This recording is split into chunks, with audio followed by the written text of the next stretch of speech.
구회 용어 가운데 권면이라고 하는 단어가 있습니다. 무엇 하시기를 권면합니다 또는 권면드립니다 라고 설교자들이 자주 이용하는 설교 용어이기도 합니다. 여러분들 성경책 보시면은요, 오늘 본문인 빌립보서 4장 2절부터 20절까지를 한 패러그래프로 묶어 놓았어요. 그래서 그 위에 보면, 여러분들 성경책 한번 보세요. 성경책 보시면 뭐라고 써져 있냐면 권면이라고 쓰여 있을 겁니다. 쓰여 있습니까? 네. 그러면 도대체 우리가 일상적인 대화를 할 때 권면이라고 하는 이 단어를 거의 사용을 하지 않습니다. 그렇다면 이 권면, 오늘 본문의 이제 주제가 되는 권면이라고 하는 이 단어의 의미를 좀 살펴보도록 하겠습니다. 권면이라고 할 때 여기에서 권면은 한자어인데요, 권할 권자에 힘쓸 면, 사전적인 의미는 이런 거예요. 알아듣도록 권하고 격려하여 힘쓰게 한다. 이 외에도 사도 바울은 이 권한다, 권면한다는 내용을 데살로니가전서 4장 10절에서 사용을 하고 있는데요, 이 권면이라고 하는 내용은 이 내용 외에도 조금 더 확대되어서 위로하다, 훈계하다, 부탁하다, 용기를 북돋워 준다라고 하는 의미로 사용됩니다. 이런 사전적인 의미를 볼 때에 권면이라고 하는 것은 굉장히 교육적인 목적으로 사용되는 단어라고 생각이 됩니다. 그러나 여러분, 이제 우리가 오늘 살펴볼 권면이라고 하는 이 표제어에 따라서 사도 바울이 빌립보 교회 성도들과 오늘날 우리에게 주는 이 권면의 내용은 이렇게 해야 된다, 저렇게 해야 된다라고 하면서 교육적으로 강압적이거나 뭔가 굉장히 부담스러운 그런 것들을 요구하지는 않습니다. 먼저 사도 바울이 빌립보 교회 성도들에게 권면이라고 하는 이 표제를 달고 전해주는 이 여러 권면의 내용들의 뉘앙스를 보면 굉장히 부드럽습니다. 사도 바울은 함부로 말할 수 있을 만한 그런 권위를 가지고 있었거든요.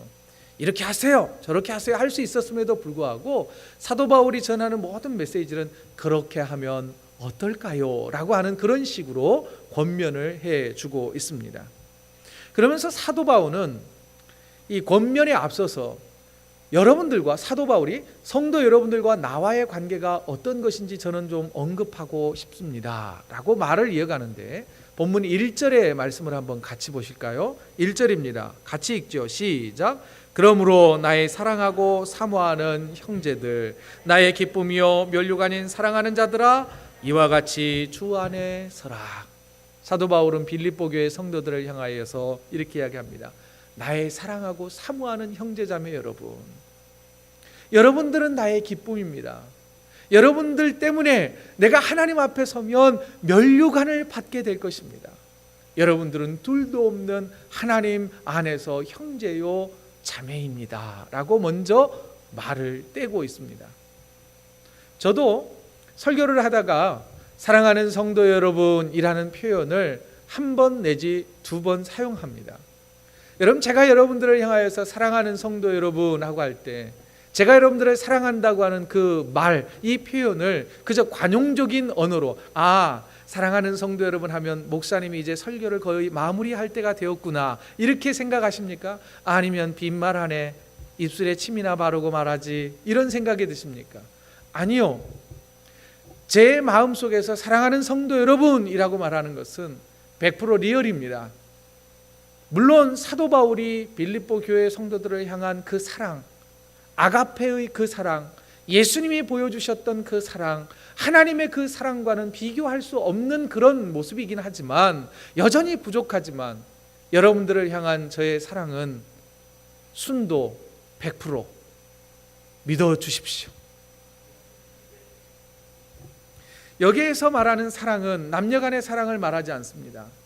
하나님이 우리에게 보여주신 아가페의 사랑을 말하고 있는 것입니다.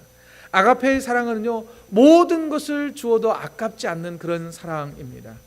아가페의 사랑은 계산하지 않는 사랑입니다. 조건적이지 않는 사랑이라는 거예요. 하나님의 사랑을 우리가 감히 비교해 보자면 엄마, 아빠가 자녀들을 향한 사랑이라고 볼 수가 있습니다. 다 큰 자식들을 사랑하는 거, 그런 사랑 말고요, 다 큰 자식들이 엄마, 이것 좀 주세요, 저것 좀 주세요. 그러면 이제는 더 이상 그만 좀 달라 해라, 이렇게 할 수 있지만, 여러분, 어린아이들, 장혜성 집사님 주예리가 아빠 사탕 먹고 싶어요, 그러면 더 이상 구하지 말아라, 이렇게 말하나요? 어떻게든 구해주려고 하고 어떻게든 해주려고 하는 그 엄마 아빠의 마음이라는 거예요. 박미란 집사님 세아가 엄마 이거 해주세요 그러면 됐지 하면서 다 필요 없어, 네가 알아서 해먹어, 뭐 이렇습니까? 주어도 안 아깝다는 거예요. 무엇을 해도 안 아까워요. 그게 바로 하나님이 보여주신, 또한 사도 바울이 빌립보 교회 성도들을 향한 그 아가페의 사랑이라는 것입니다. 저와 성도 여러분들과의 관계가 사도 바울이 빌립보 교회 성도들을 향하여서 사랑하고 사모하는 형제자매 여러분이라고 하는 이 말의 그 내용 그 자체로 저와 여러분들의 관계가 그런 관계로 거듭날 수 있기를 간절히 소망해 봅니다. 자, 사도 바울은 이런 사랑의 마음을 가지고, 애틋한 마음을 가지고 빌립보 교회 성도들에게 여러 가지의 권면을 하고 있습니다. 오늘 본문 2절부터 9절까지의 수많은 권면들, 각각 우리가 다 깊숙하게 따져보아야 할 여러 권면들이 있지만, 그 가운데서 저는 여러분들과 함께 세 가지 사도 바울이 전해주는 권면을 나누면서 은혜를 나누고자 합니다. 첫 번째의 사도 바울의 권면입니다. 우리 다 같이 한번 읽어볼까요? 시작. 본문 2절은 이렇게 기록되어 있습니다. 내가 유오디아를 권하고 순두개를 권하노니 주 안에서 같은 마음을 품으라. 우리가 이미 빌립보서를 계속 묵상하고 있기 때문에 빌립보 교회 공동체 안에 여성 리더였던 유오디아와 순두개, 순두부 아닙니다, 순두개라고 하는 여성 리더가 알 수 없는 그 이유로 갈등하고 있었습니다. 쉽게 표현하자면 유집사님과 순집사님이 싸우고 있었어요. 유권사님과 순권사님, 아니 유장로님과 순장로님, 아니요 유목사님과 순목사님이 갈등하고 있었습니다. 그 갈등의 문제는 어떤 것인지 사도 바울은 말하지 않습니다. 언급이 없어요. 만일 그것이 교리적인 문제, 신학적인 문제나 이단의 문제였다면 사도 바울은 분명히 언급을 했을 겁니다. 그런데 언급하지 않은 것을 보면 추측해 보건대 두 사람 사이에 감정 때문에 일어난 갈등이 아닐까 추측해 봅니다. 교회의 여성 리더였던 이 두, 쉽게 표현해 보죠, 두 집사님이 교회 안에서 굉장히 큰 리더십을 가지고 있었는데 감정에 골이 깊어져서 싸우게 되자 편이 갈라지기 시작을 했습니다. 두 사람의 감정 싸움이 이제는 교회 싸움으로 번지기 시작했던 것입니다. 그래서 사도 바울은 이런 감정의 대립을 가지고 있는 이 두 여성 리더들에게 한 마음을 품으십시오, 한 마음을 품어야 됩니다라고 권면을 주고 있습니다. 또한 사소한 다툼의 문제로, 교회 문제로 이제 문제가 점점 확대되었음에도 불구하고 사도 바울은 그 어디에도 두 사람을 책망하지는 않습니다. 뉘앙스가 뭐냐면 이런 거예요. 두 사람 한 마음이 되어야지요, 이런 게 아니라 두 사람 교회 공동체를 위하여서 화해할 수는 없을까요? 예전에 두 분이 교회를 위하여 함께 헌신했던 그 마음을 회복할 수는 없을까요? 그렇게 해주시기를 저는 간곡히 부탁드립니다. 이런 굉장히 부드러운 권면을 해주고 있습니다. 자, 그런데요, 아무리 그렇다 하더라도 실명을 거론했잖아요. 유오디아와 순두개 두 사람은 그리스도 안에서 한 마음을 품으십시오. 아무리 좋은 말이라 할지라도 부정적인 뉘앙스로 두 사람의 이름이 실명이 거론되었으니 아마 굉장히 서운했을지도 모릅니다. 아마 그래서 사도 바울은요, 이 서운했을 법한 이 두 사람을 위로하고 격려해 주는데 뭐라 그러냐면, 두 사람은 개척 시기부터 나와 함께 멍에를 같이 짊어졌던 훌륭한 일꾼입니다. 성도 여러분, 이 두 사람은 이미 생명책에, 하나님의 구원의 생명책에 두 사람의 이름이 기록될 만큼 훌륭한 사람들입니다. 비록 두 사람이 지금 갈등하고 있지만 이 두 사람은 나에게 있어서는 둘도 없는 동역자들이었다는 것을 잊지 마십시오. 그러므로 성도 여러분, 이 두 여성 리더가 화해할 수 있도록 성도 여러분들도 함께 도와주시기를 부탁드립니다 라고 글을 쓰는 게 3절의 내용입니다. 그렇다면 여러분, 교회 공동체가 또한 우리가 혹시나 갈등하고 있고 불편한 관계에 있는 두 사람이 한 마음을 품을 수 있으려면 어떤 자세가 필요할까요? 첫째, 우리는 모두 다 그리스도 안에서 형제 자매라고 하는 그 사실을 깨닫는 것입니다. 그래서 사도 바울은 주 안에서 한 마음을 품으라 라고 권면을 했던 것이죠. 또 하나는 뭐냐면 구체적인 하나의 방법을 제시해 주는데 그게 5절입니다. 5절을 같이 읽죠. 시작. 너희 관용을 모든 사람에게 알게 하라. 주께서 가까우시니라. 사도 바울은요, 본문에서 말하고 있는 이 관용을 실천하라 라고 제시를 합니다. 관용이라고 하는 이 단어를 또 우리가 좀 기억할 필요가 있는데요, 관용은 넓은 마음으로 남을 품는다 라고 하는 뜻을 가지고 있습니다. 무조건 남을 다 수용한다 그런 뜻은 아닙니다. 이도 좋고 저도 좋고 다 좋아요. 그리고 원래 천성이 누군가를 잘 받아주는 사람 있지 않습니까? 그거를 관용이라고 말할 수는 없습니다.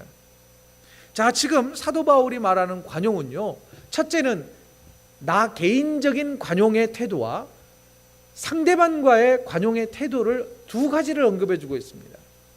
마틴 로이드 존스 목사님의 빌립보서 강해집을 보면 이것을 이렇게 구별합니다.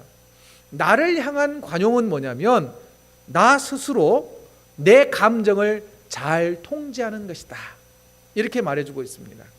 또 하나는 뭐냐면 내가 마땅히 누릴 수 있는 권리를 내려놓을 수 있는 것, 그거를 개인적인 부분에 있어서 관용이라고 표현을 해요.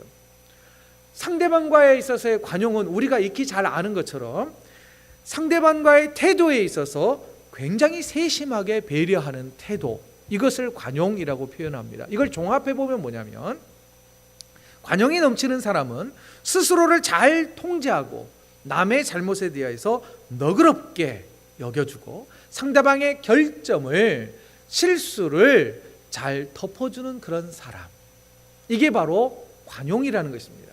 그런 태도가 관용이라는 거예요. 그런데 사도 바울은 그러잖아요. 관용을 실천해라.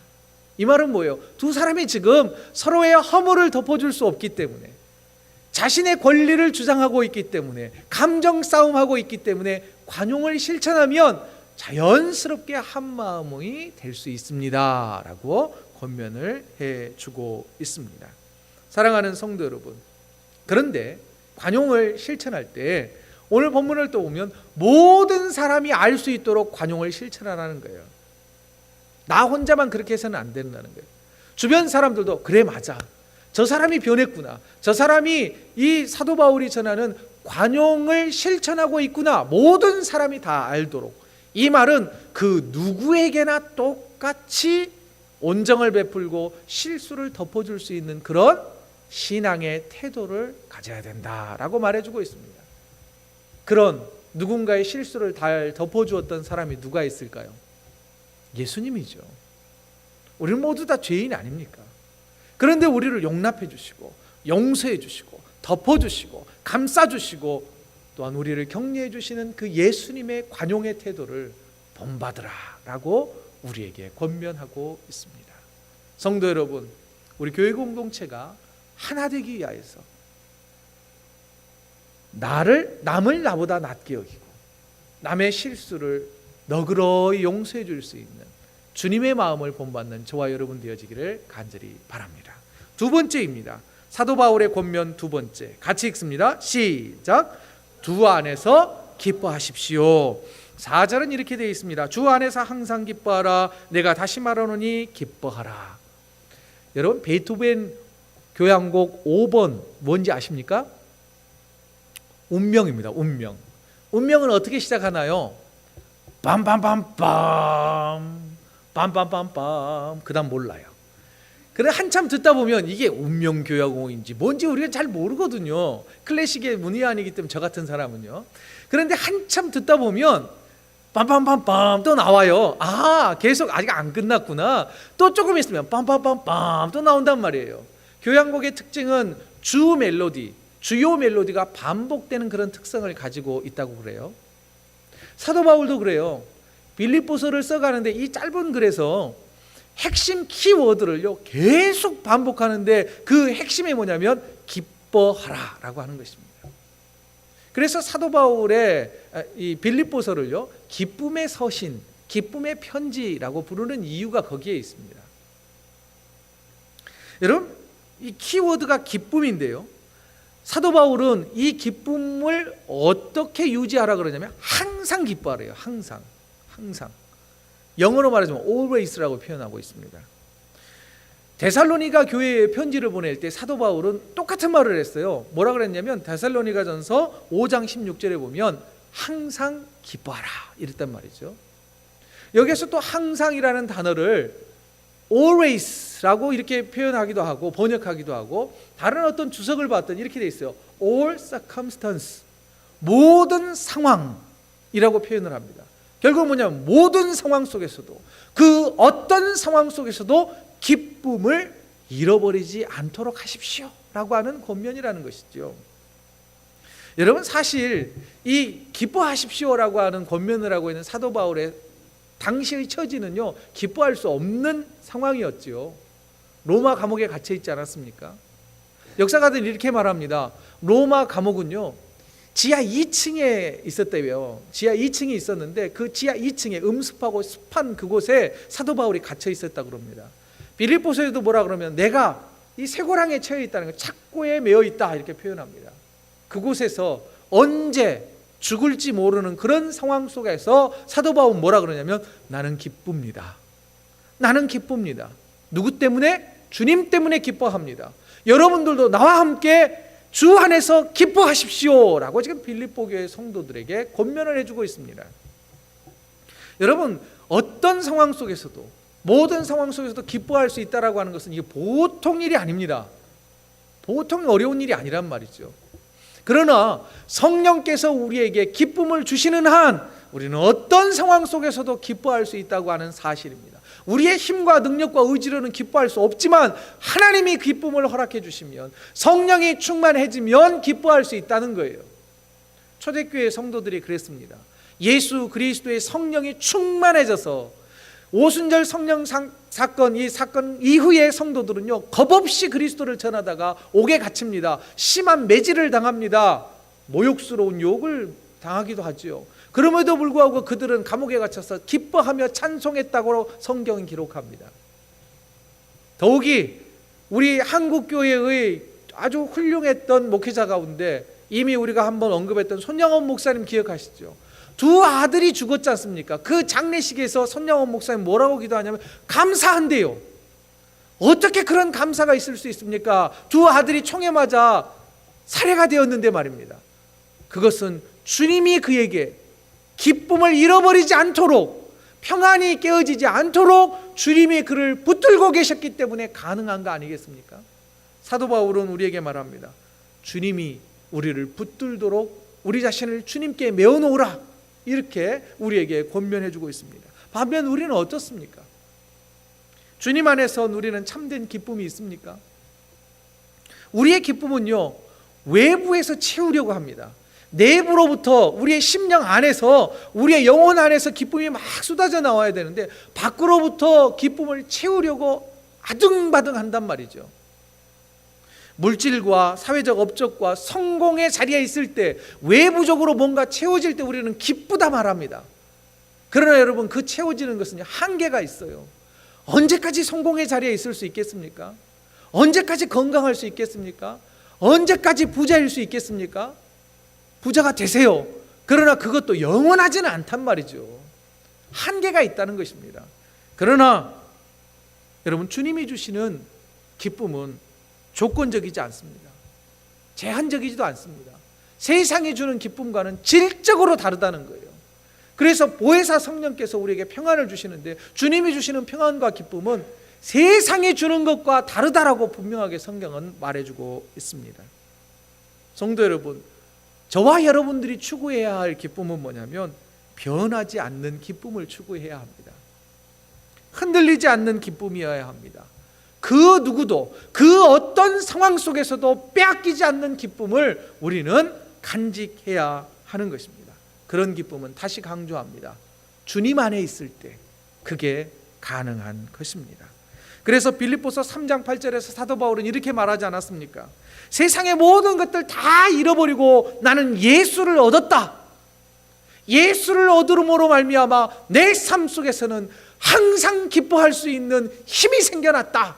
그는 고백하고 있습니다. 이런 고백이 저와 여러분들에게도 계속 이어지기를, 기쁨이 사라지지 아니하고 묻어지지 않는 그런 기쁨의 삶을 살아가는 저와 여러분이 되시기를 주의 이름으로 축원드립니다. 마지막 세 번째입니다. 다 같이 한번 읽어볼까요? 시작. 오늘 본문 6절을 다시 한번 같이 읽습니다. 시작. 아무것도 염려하지 말고 다만 모든 일에 기도와 간구로 너희 구할 것을 감사함으로 하나님께 아뢰라. 우리들 가운데는요, 염려와 근심과 걱정이 주특기요, 취미요, 또한 제일 잘하는 것인 분들이 굉장히 많습니다. 그 가운데 제가 있죠.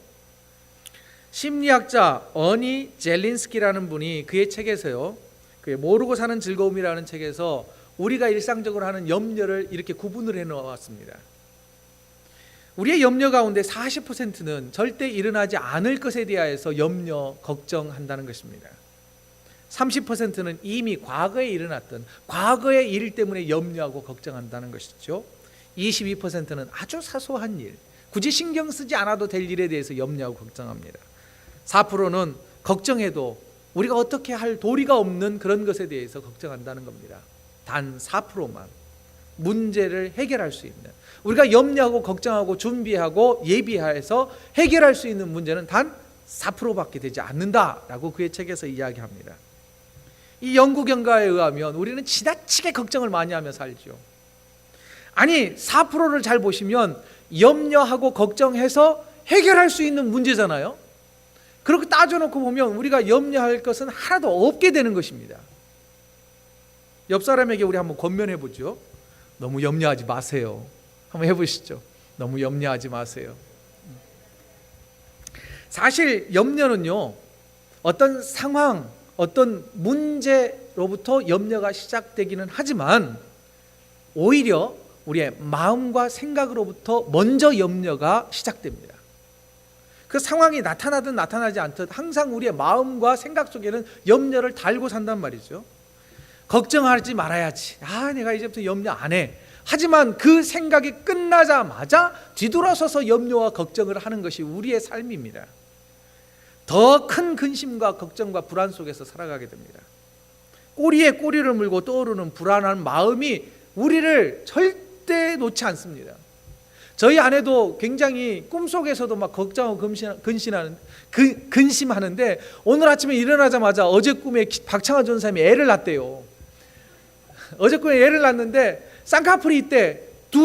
우리 집사님하고 전사님은 그런 눈이 아닌데 예쁜 눈이 나왔다는 거예요. 그러면서 꿈속에서도 막 근심하고 걱정했다는 거예요. 만일 염려하고 근심했다면요, 예수님이 이런 말을 하셨어요. 염려한다고 그 키를 한 자나 더 할 수 있겠냐. 만일 제가 염려해가지고 키를 키울 수 있었다면 제가 이 모양 이 꼴이 아닐 겁니다. 180은 더 넘어서 훤칠한 키가 됐겠죠. 훨씬 더 자신감 있는 삶을, 더 높은 하늘에서 내려다보는 삶을 살았을 겁니다. 그런데 아무리 염려해도 주님의 말씀처럼 우리의 키를 한 자나 더 할 수 없다는 것을 우리가 기억하며 살아야 될 것입니다. 그렇다고 여러분 무작정 심리학자들과 또는 코칭 전문가들이 말해주는 것처럼 긍정적인 삶과 태도를 가지면 문제와 염려가 사라질까요? 그렇지 않습니다. 아무리 긍정적인 삶의 태도를 갖는다 하더라도 염려는 우리를 항상 따라다닐 것입니다. 그렇다면 근본적인 그 염려를 불러오는 근본적인 문제를 해결해야 합니다. 그것이 선행되지 않으면 염려는 끝나지 않을 것입니다. 사도 바울은 오늘 본문 6절에서 염려를 내려놓을 수 있는 구체적인 방법을 제시해 줍니다. 다시 한번 읽어볼까요? 6절입니다. 시작. 아무것도 염려하지 말고 다만 모든 일에 기도와 간구로 너희 구할 것을 감사함으로 하나님께 아뢰라. 우선 쓸데없는 염려를 멈추라. 영어로 보자면 anything이라고 되어 있는데 다른 번역본을 보면 nothing이라는 거예요. 염려할 게 하나도 없다 이런 겁니다. 우선은 염려가 사라지기 위해서는 염려를 내려놓아야 하는 것입니다. 멈추는 거예요. 그리고 모든 일에 있어 하나님 앞에 염려가 생기거든 주님 앞에 나아가 기도하라는 것입니다. 염려를 멈추고 전능하신 하나님을 바라보며 전능하신 하나님 앞에 우리의 삶의 문제를 가지고 나가서 하나님 앞에 해결해 주시라고 간절히 구하라는 거예요. 기도하라는 거예요. 그때 하나님께서 기도하는 자에게 은혜를 베풀어 주실 거다라고 사도 바울은 우리에게 권면합니다. 여러분, 하나님 앞에 우리의 모든 염려를 꺼내놓는 저와 여러분 되어지기를 원합니다. 우리가 붙들고 있으면 이 삶의 문제는 해결되지 않습니다. 그러나 주님 앞에 가져가면 7절 보시죠. 7절 그리하면 모든 지각에 뛰어난 하나님의 평강이 그리스도 예수 안에서 너의 마음과 생각을 지키시리라. 염려는 우리의 마음과 생각으로부터 시작된다잖아요. 그런데 하나님의 평강이 우리의 마음과 생각을 지켜주셔서 더 이상 염려하지 않도록 우리를 붙들어 주신다고 성경은 말하고 있습니다. 주님은 약속하고 있다는 거예요. 여러분, 염려를 내려놓고 기도하는 자에게 하나님이 우리가 일하는 것이 아니라 그때 하나님이 나를 대신해 일하시는 줄로 믿습니다. 그때 하나님의 평강이 우리를 붙들게 될 것입니다. 우리의 불안한 생각이 사라지게 될 것입니다. 사도 바울이요, 세 번째 권면을 사도 바울이 우리에게 던져주는 이 세 번째 권면을 아주 잘 요약해주는 복음성가가 있어요. 제목은 시선입니다. 이 복음성가의 가사는 이렇게 시작됩니다.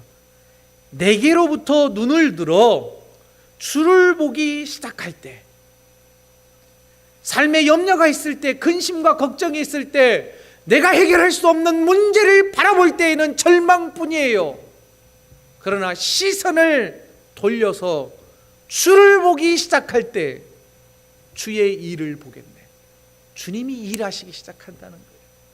주님의 역사가 시작된다는 거예요. 그리고 그 다음 가사는 이렇게 이어집니다.